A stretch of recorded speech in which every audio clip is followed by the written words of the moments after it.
here we go.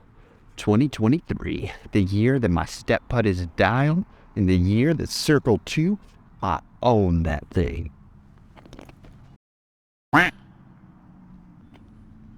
Next month, I become the step putt guy. Next month, I own that circle. Yeah.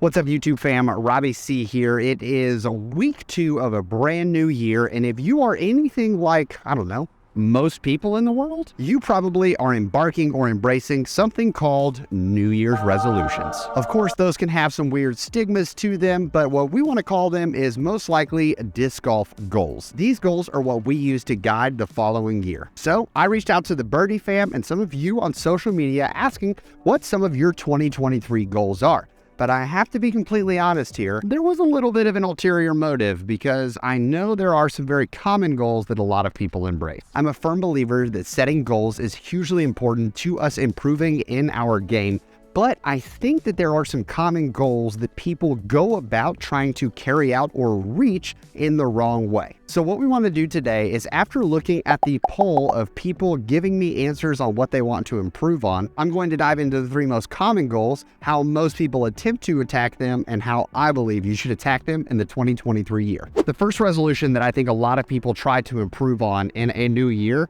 is to try and get better at putting. Putting is something that is vastly important to the game because unless you throw the disc into the basket or have a fantastic drive, most often you're going to have to putt on every single hole. And if you're bad at putting, it feels like you have to be incredibly close to the basket in order to not let that weakness come into your game, which puts much more importance and much more stress on your upshots and on your drives.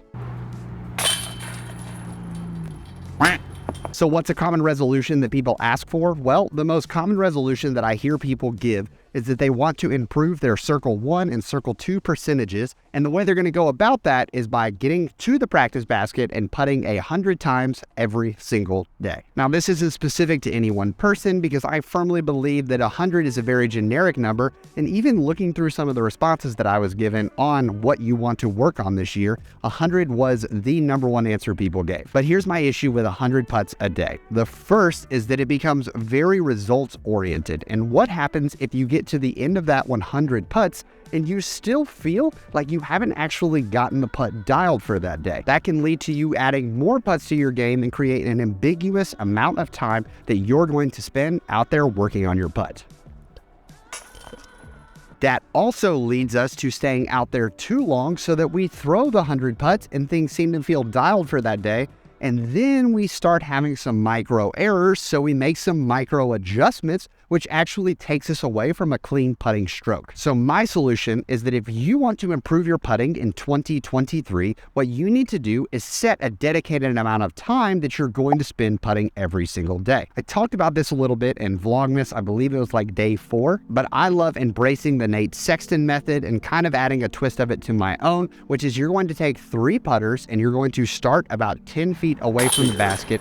You're going to throw those putts, and when you make all 3 of the putts, you're going to take 1 step back, 1 huge step back. So you're moving about 2 to 3 feet at a time. Now, if you make 1 or 2 of those putts, then you're going to stay at that exact position, pick up your putters, and do it again. If you miss all 3, you're going to pick up those 3 putters and then take 1 step forward towards the basket. The real trick here, though, is that 1 of those 3 putts have to be in your off-style putt, which means that if you're primarily a straddle putter, then you're going to have to spend 1 of those putts going to a stagger and vice versa. This is going to test you and make sure that we're making a well-rounded putting machine rather than just a person who, when they find themselves in an open, wind-free 15 to 20 foot range, can just drain putt after putt after putt, because odds are, y'all, you're not going to find that putt as often as you think you are while you're on the disc golf course. My recommended time I would start the year at about 30 minutes a day getting out there trying to putt. That can be a huge time sink,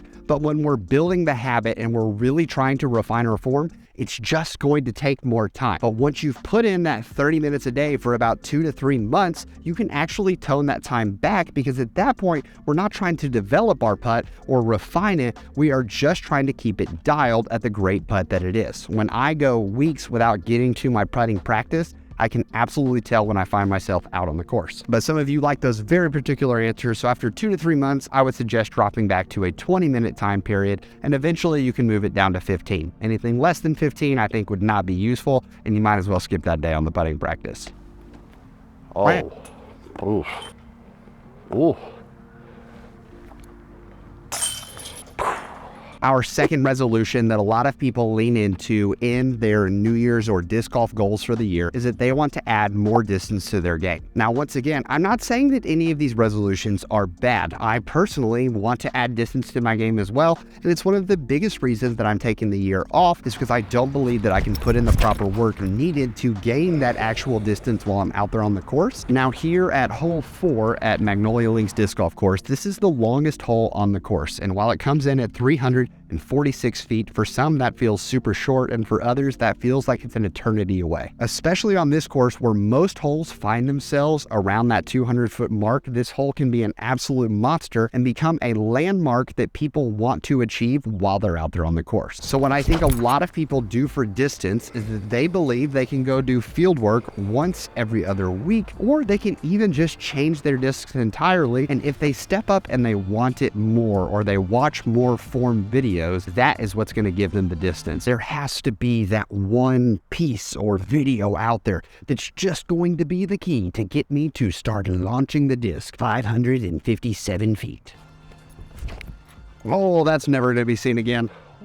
Yikes. Reality is that video, while it could possibly exist, isn't the answer to your problem. Most every single person that I have met that throws tremendously far would tell you the best way to learn how to throw far is to get out there and spend a ton of time trying to throw far. The biggest distance thrower that I've ever seen here in town is a guy named Jared Neal, and Jared spent years. In fact, he spent most of his summers going to a big open field and trying to see what he could do to throw the disc farther and farther. If you are only going to the field to work on distance once every other week, and you're still playing 3 or 4 rounds a week, what you are dialing in is not that distance form. You are just further cementing your current form, which keeps you at the current distance levels you are. Over time, that form is going to become more subconscious, so you might see more distance gains. If you're arming the disc and you're a little strong that one particular day, that might also give you distance gains. But if you're looking for long-term success, my guide would be you need to spend at least 2 fieldwork sessions a week, and those can also include network sessions where you're throwing into a net, trying to dial in that form, and spend a lot less time actually playing than you do trying to build that form. Once again, however we're spending our time is how we're going to be growing in our game. So if you're spending more time playing, that's great, but you are cementing the game that you already have. There it is.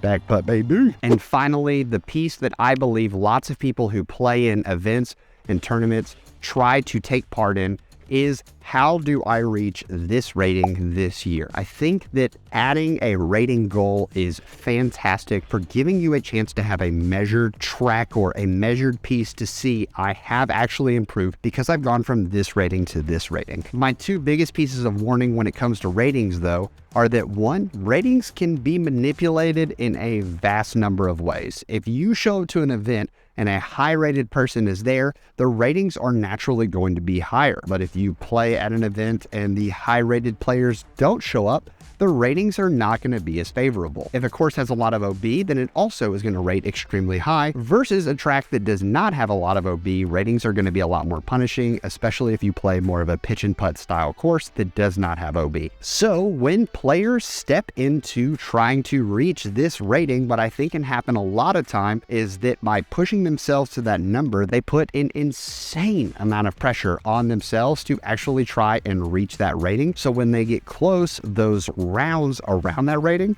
become way more stressful and pull them out of their element. Bringing us to the question, how do I suggest that you improve your rating during a disc golf year? The first would actually be you need to be a little selective in what events you play. If you are just trying to improve your rating, rounds like flex starts and smaller events make it a lot harder for you to improve that rating because they don't often attract the attention of larger players. But once again, that feels a little cheaty as a way to approach a rating. At the end of the day, we want to be having fun playing disc golf because that is why we throw these things in the woods and be whacking a bunch of trees. While that is true advice, I wouldn't necessarily say it's the best advice to improve your rating. My favorite way to improve your rating is to truly think about what is the biggest strength of my game and lean into it the best way you know how.